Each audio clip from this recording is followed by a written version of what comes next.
Oleh nangis ora aku? Aja ya. Sedih. Sing manut wong tua, pancen ngikuni wong tua ki jelekane ngono. Iya. Iya toh? Iya. Sabar ya.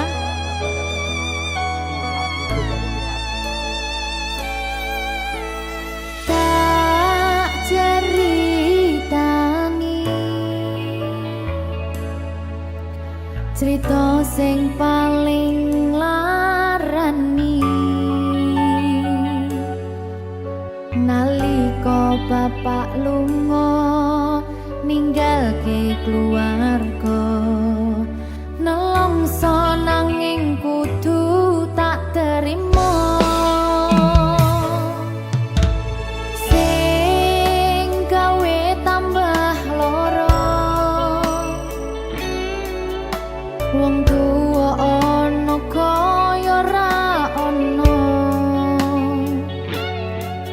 ngendi kasih sayangi sing kaya cah liyane bapak ibu bingung dewe-dewe yen pancen kudu pisahan aja nganti anak dadi korban berjuang ning dalan dhewean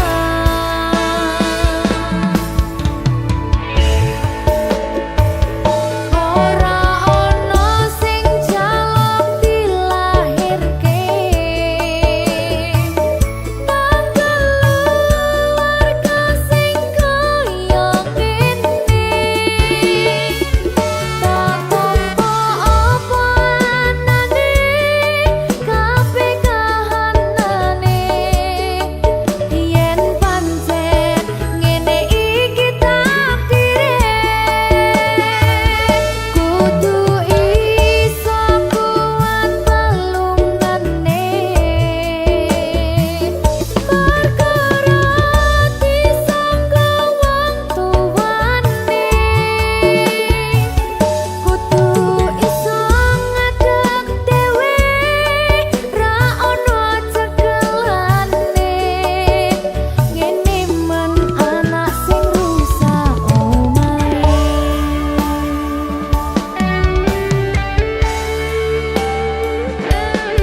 ngene man nasib dhewe kamu siapa ini menanya terus dia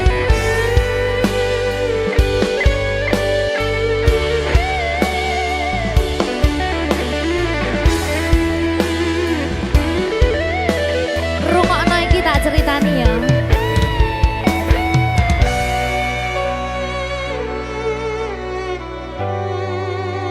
berkah talenta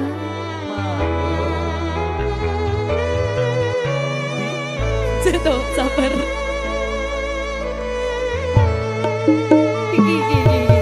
Yen pancen kudu pisahan, ojo nganti anak dadi korban berjuang ning dalan dhewean. Ora esek-esek. Ora ono sing jaluk dilahirke tanggal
Berkah talenta.